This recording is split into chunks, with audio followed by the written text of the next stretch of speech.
Sin and Sedition Media Warehouse presents Government Sex Predators Episode 1, starring your host, Goel. Tonight's episode features the following. United Kingdom Diversity, Equity, and Inclusion Metropolitan Policeman Cliff Mitchell. Deceased Kansas City Police Detective Roger Golubski. Dorchester County, South Carolina, and Fairfax County, Virginia. Tonight's episode is sponsored by the Church of Jesus Christ of Latter-day Saints Tithing Silence Fund and Ensign Peak. Call 1-800-970-6757 to let the Church of Jesus Christ of Latter-day Saints hotline know you support silence as violence when it comes to sexual abuse.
And it looks like we had a little bit of technical difficulty there. You may have heard my introductory remarks on this, but we are going to cover some introductory ground. In this episode, we're going to cover some ground involving government employees or government officials who have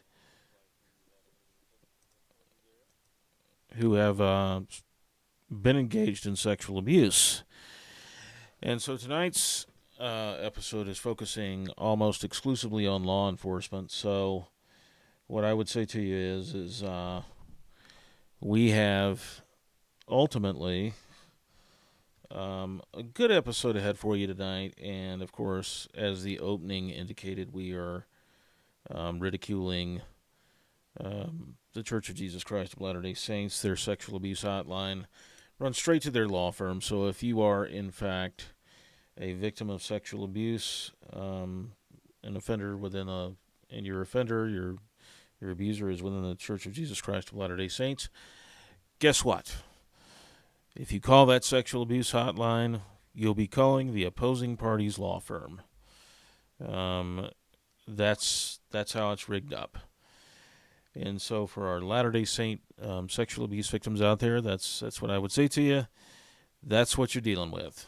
So without further ado, let's get into our first story tonight. Let's get into this gentleman, Cliff. That would be Cliff Mitchell. So in Cliff Mitchell, we have a diversity, equity, and inclusion poster boy in the United Kingdom. We don't normally cover cases in the United Kingdom, but this is a gentleman who was recruited under the auspices of diversity, equity, and inclusion, that is, minority hires. He was accused of raping a child, and the Metropolitan Police were aware of that before he was hired as a police officer. And he was arrested in 2024 on 13 counts of raping a woman and a child, as well as kidnapping. He's 24 years old, and ultimately what happened was that he was caught because a passerby in Hackbridge, southwest London, saw his victim running through the streets screaming, "He's going to kill me, he held a knife up to me, I'm so scared." And so what Mr. Cliff Mitchell had done, Officer Cliff Mitchell had done, was he went to his victim's address. He raped her at knife point. He used his top to blindfold her. He taped her mouth. He bound her hands with cable ties. And this is before forcing her into his car. So the victim escaped by pretending that she had to vomit. He obviously, even though you're a rapist, you don't want vomit in your car. So ultimately, he let the victim out of his car so that she could vomit, and she managed to escape and run through the neighborhood of Hackbridge, where a passerby saw her screaming about what Mitchell was going to do to her. And this was not the first time this victim had been attacked. Mitchell attacked her between 20 and 23 multiple times.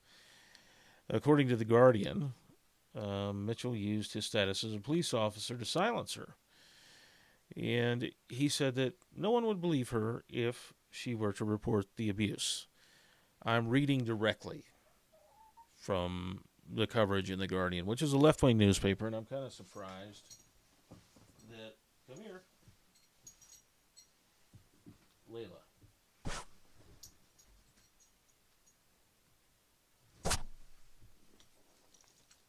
I don't...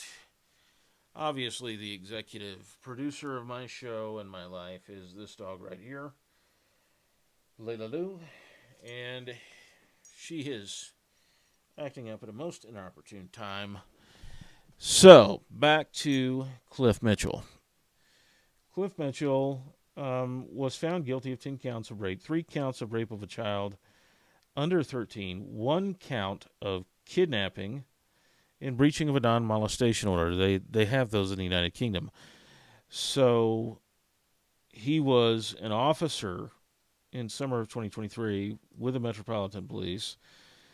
The child had told him of the attacks before he was hired. But in 2019, the police decided to take no further action, and the Crown Prosecution Service said they were not asked to make a charging decision. So the next year, Cliff decides to apply to join the Metropolitan Police, as you do right after you've been accused of sexually abusing a child. And the police decided to hire him. So he began training in August 2021. And this is after another Metropolitan Police officer, Wayne Cousins, had kidnapped, raped, and murdered a woman named Sarah Everard. So the Metropolitan Police, in their defense, said that he passed vetting, that Mitchell passed vetting, and he started serving in Hounslow, west of London. And then he was arrested in September 2023. And he was arrested for the rape of a woman. The detectives began to reinvestigate the earlier case of the child rape. And then the prosecutors agreed to charge him with both crimes. As it turns out, Cliff Mitchell had been abusing that child, had been raping that child numerous times between 2014 and 2017. So you're looking at that earlier investigation terminated in August 2019. And ultimately, the Crown Prosecution Service and the Metropolitan Police decided not to pursue that case until 3 years later, when this diversity, equity, and inclusion hire was hired after he had already been previously accused of sexually abusing a child, of raping a child. So they hired him after they knew of multiple prior accusations involving the same victim between 2014 and 2017. And guess what? They still hired him. He began work in 2021, and he proceeded to rape the same victim multiple times and say that no one would believe you because I'm a police officer. Apparently, this is an international phenomenon because it's very common in the United States when a police officer abuses his power, that he invokes the fact that he's a police officer and his victim will not be believed. So to dissuade his victim from reporting him. So that's Cliff.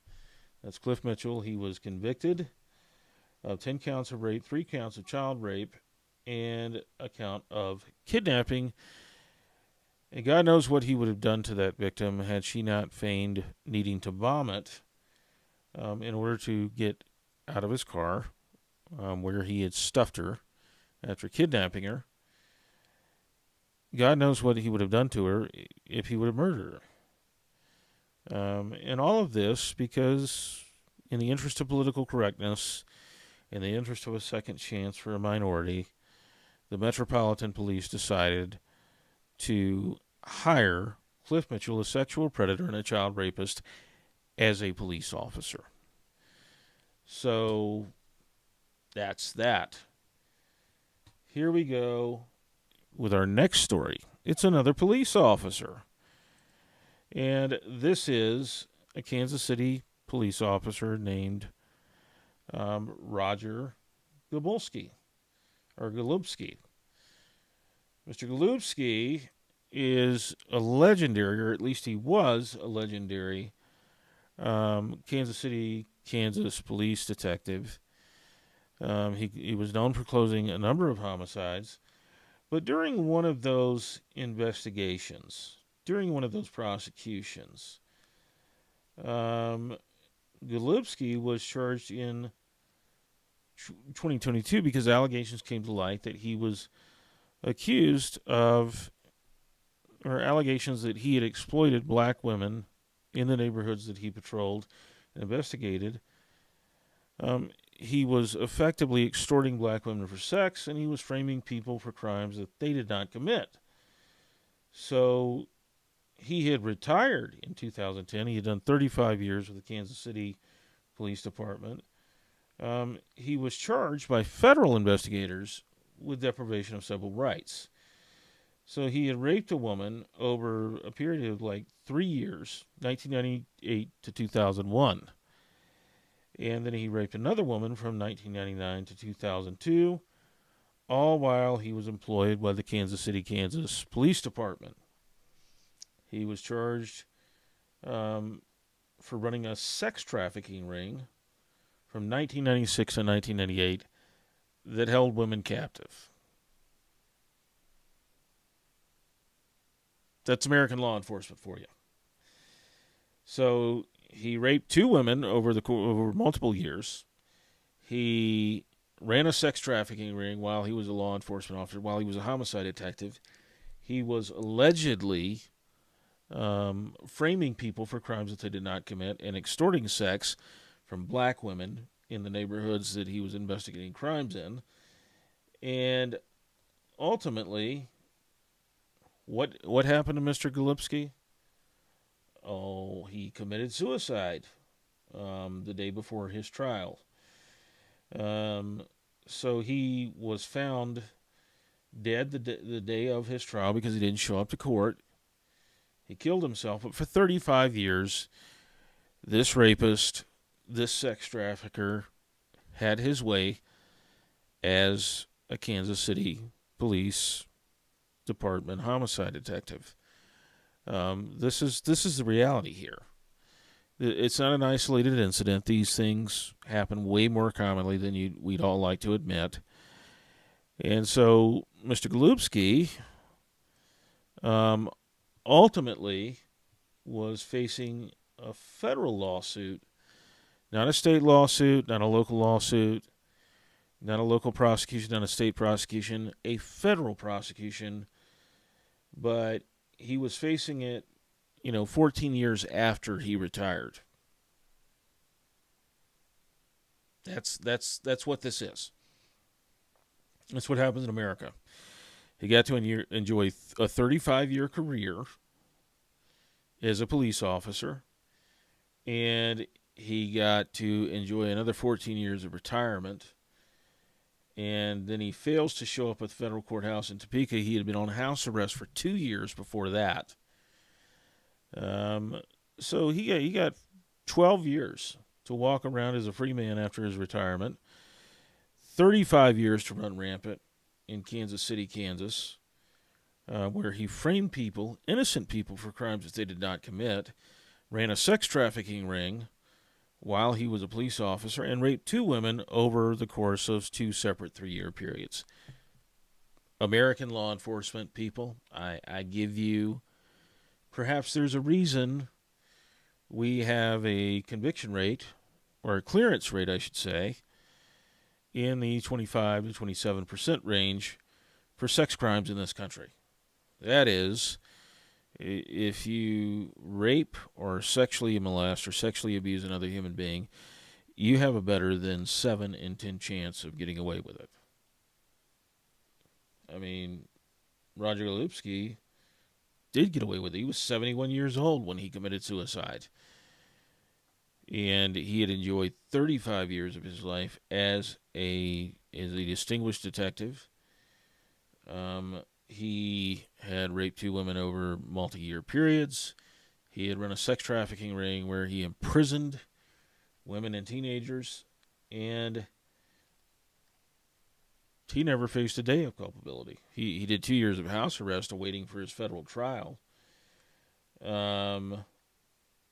Ultimately, in what is ironic, Jay-Z's Team Rock, the social justice arm of his Rock Nation Entertainment Company, filed a lawsuit last month accusing Kansas City of violating, and this is not last month, but back in 2021, Jay-Z and Rock Nation, or Team Rock, sued Kansas City for violating public records law for refusing or failing to produce law enforcement records related to claims of police abuse and misconduct. Ultimately, Mr. Golubsky took the coward's way out. Not surprising for a man who rapes and abuses children and women.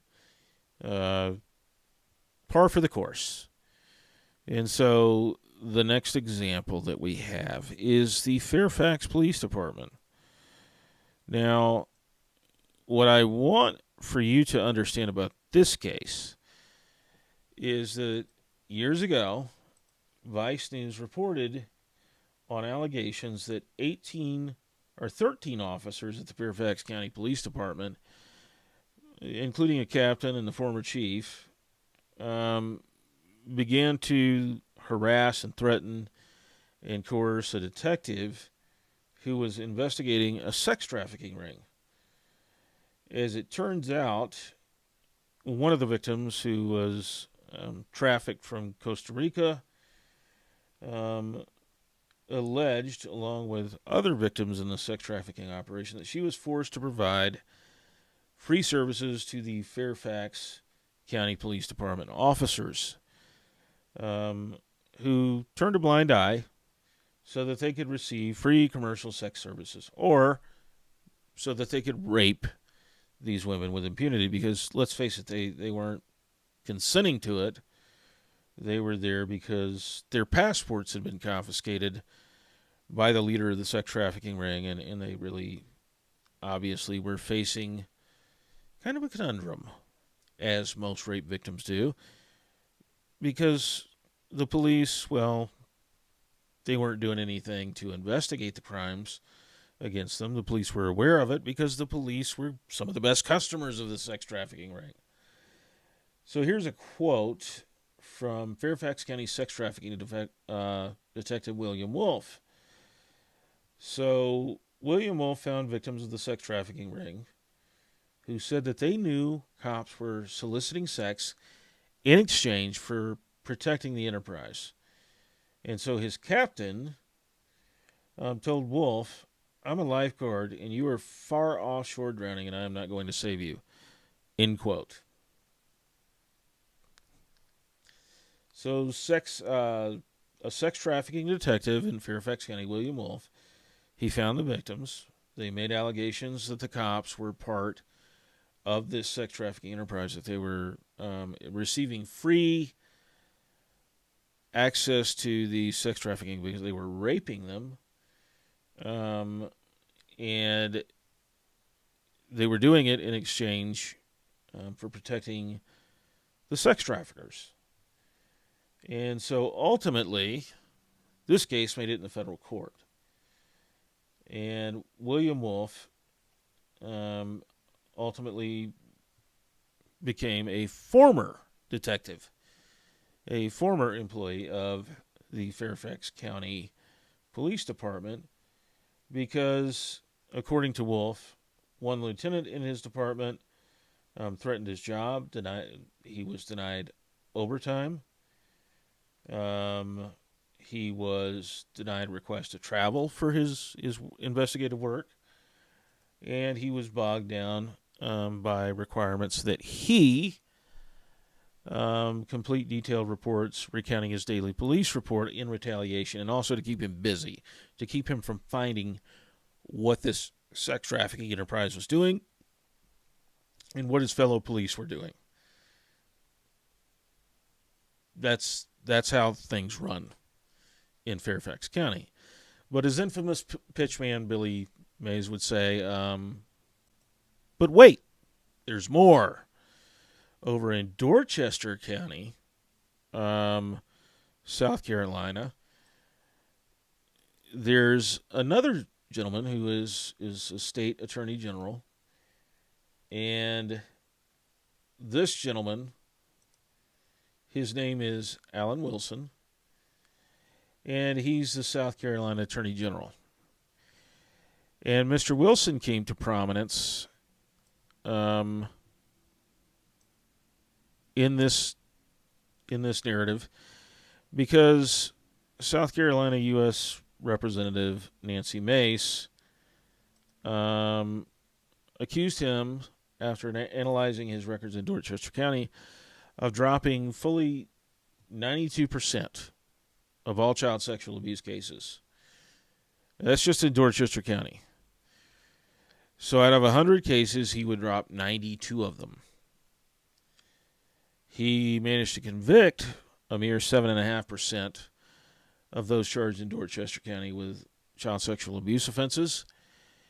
And he dropped 92% of the cases, according to Nancy Mace, who has now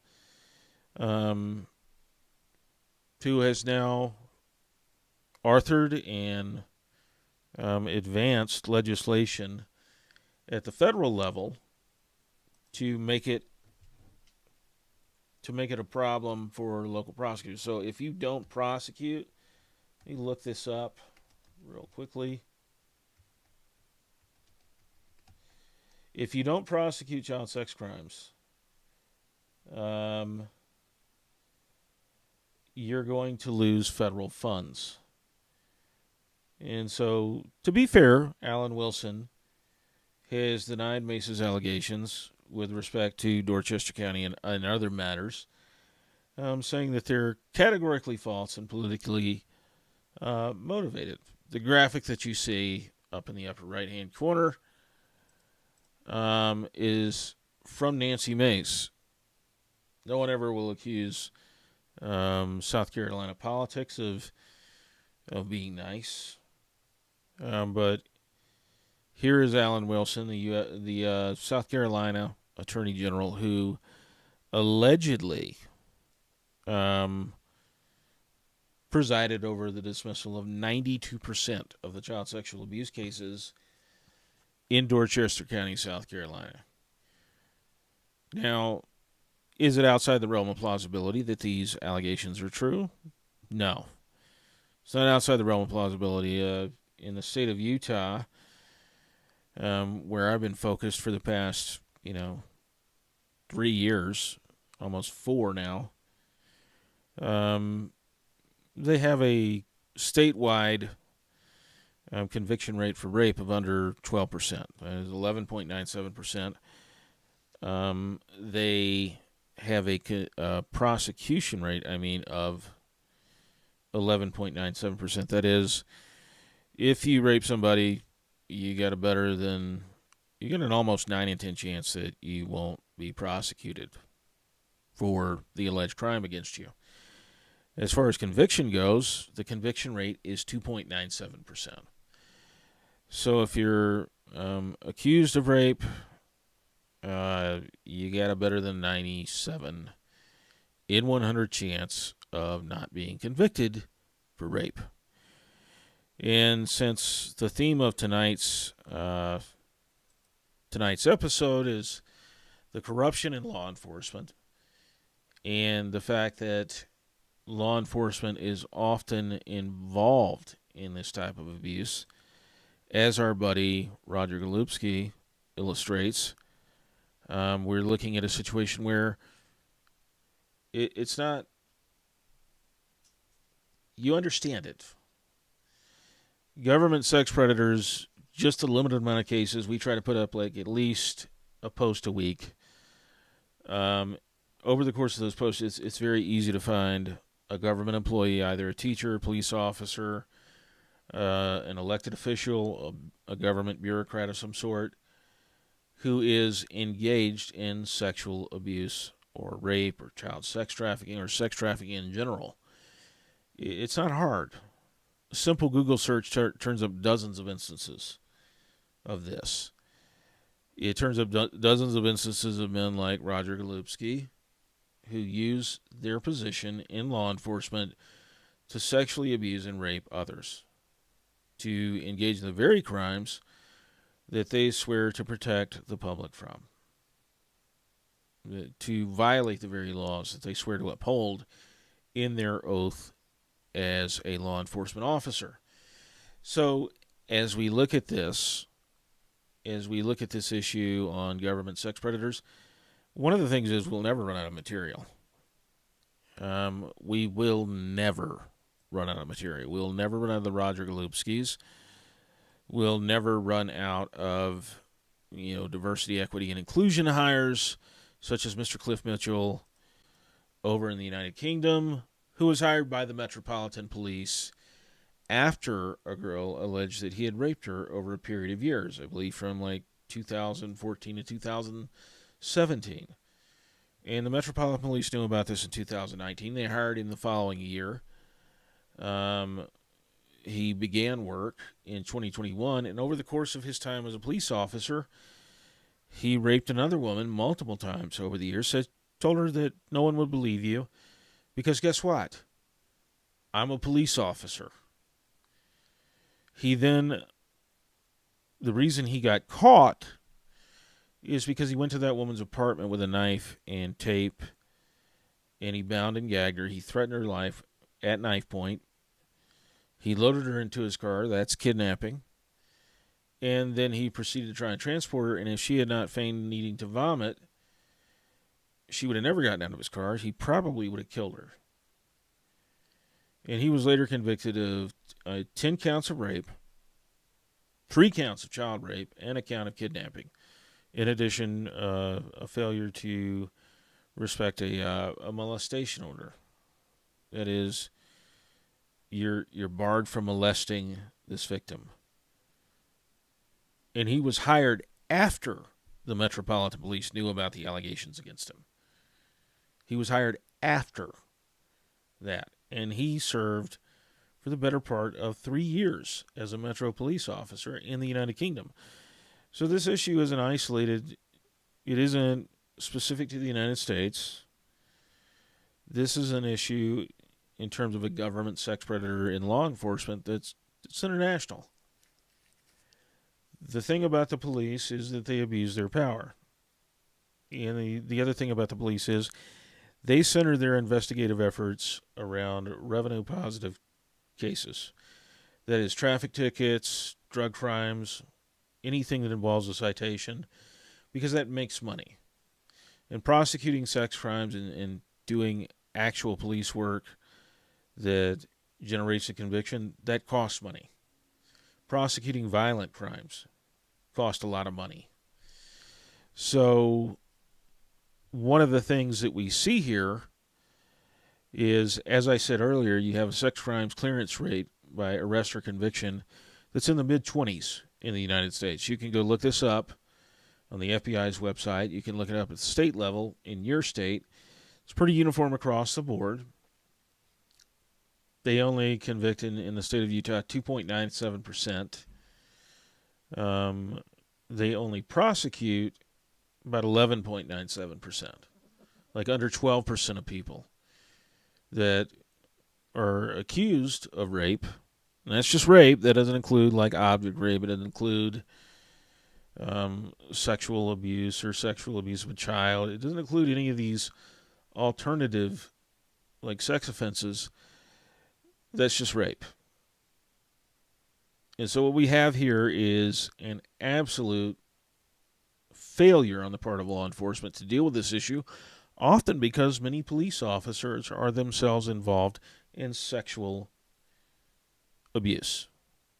I mean, if what Detective Wolf in Fairfax County, Virginia, is alleging is true, he was harassed when he located victims of his sex trafficking ring, foreign women who had been trafficked into this country, their passports confiscated. Those women were alleging that members of the Fairfax County Police Department were raping them in exchange for looking the other way, the operations of a sex trafficking ring. In Dorchester County, 92% of all child sex crimes cases were dropped by Alan Wilson, who's now the South Carolina Attorney General. That's according to Nancy Mace's work. It appears to be a solid allegation on the surface. I looked at the numbers, and ultimately what I would say to you is it does look like he dropped 92% of those cases. And he only pursued convictions through plea agreements for 7.5% of those cases. So he didn't take a single one of those cases to trial. And again, it gets back to what I said. It's a revenue negative case. It also requires you to do actual work. And the issue here is a lot of police just don't want to do the work involved in a sex trafficking case. And if they do, they run into what Detective Wolf in Fairfax County ran into, which is members of their own police force who are patronizing sex trafficking rings, who are raping sex trafficking victims.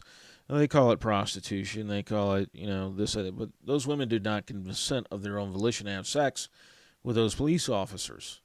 They did not consent to be part of a commercial sex enterprise.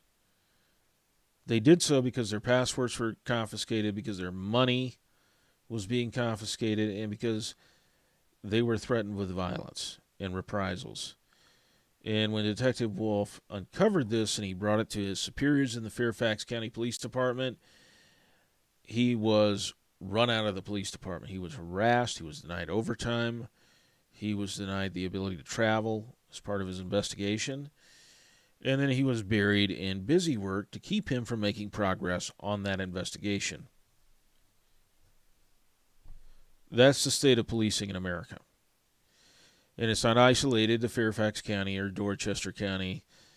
In Kansas City, of course, you have this Detective Roger Golubski, 35-year veteran, homicide detective, retired in 2010, and then, 12 years later, he's arrested and charged because he was running a sex trafficking ring where he kidnapped and imprisoned women. He raped 2 separate women over a number of years. That's just what we know about. That is just what we know about. And at Government Sex Predators, if you go to our site and everything, we are running a special right now. $8 a month subscription. You get access to our sister sites, Investigations in Ritual Abuse, which has 400 articles on the David Lee Hamlin case out of Utah and ritual abuse in general, its origins, its root causes, and the root belief systems behind it. You also get access to our sister site, Anti-Tribe, which is dedicated to the proposition that tribalism is morally wrong and that the only tribe you need to belong to is the tribe of Jesus Christ. There is neither Greek nor Jew, slave nor free, male nor female. All are one in Christ Jesus. So there's some interesting work that we do over there with respect to racial and ethnic supremacy and the Christian perspective on that. And then, of course, there's Government Sex Predators, where we cover sexual abuse allegations involving government employees. in order to make the case that our government is largely occupied and run by people who either sexually prey on others or who are accessories after the fact because they turn a blind eye to that kind of behavior. And for men like Detective Wolf out of Fairfax County, for men like Noel Ingalls and Adam Kinnaman, and for so many others that I'm aware of, if you stand against this, if you try to follow the rabbit hole wherever it leads, what you find yourself facing is persecution from your brothers in arms. That is, from your superiors. Those two men that I mentioned earlier, Adam Kinnaman, he was a special agent with Homeland Security Investigations. Noel Ingalls was an analyst who worked under Kinnaman. And they were harassed to no end by their superiors at Homeland Security Investigations. And one of those superiors left Homeland Security Investigations, resigned, and went to work for Salt Lake Police Department Internal Affairs. There's a terrifying prospect. Later on, the office that they worked out of in Salt Lake City was busted because two of the agents were running a bath salts drug trafficking ring with a confidential informant. You could look that up. It's a federal case now. At the end of the day, we have a problem with law enforcement in this country being as bad as the criminals that they investigate. And it's particularly bad with respect to sex trafficking. When you look at our educational system, it appears that many of our teachers get into the educational profession not to educate students, but to have sex with them, to rape them. And at Government Sex Predators, we are dedicated to uncovering this, uncovering it, shining a light on it, and identifying the problem in order to spur the government towards a solution. This is Goel with Government Sex Predators, Investigations in Ritual Abuse, and, of course, Investigations in Ritual Abuse, the granddaddy of them all. Signing off for the night. I hope you had a good weekend. I hope this is a good start to the week for you.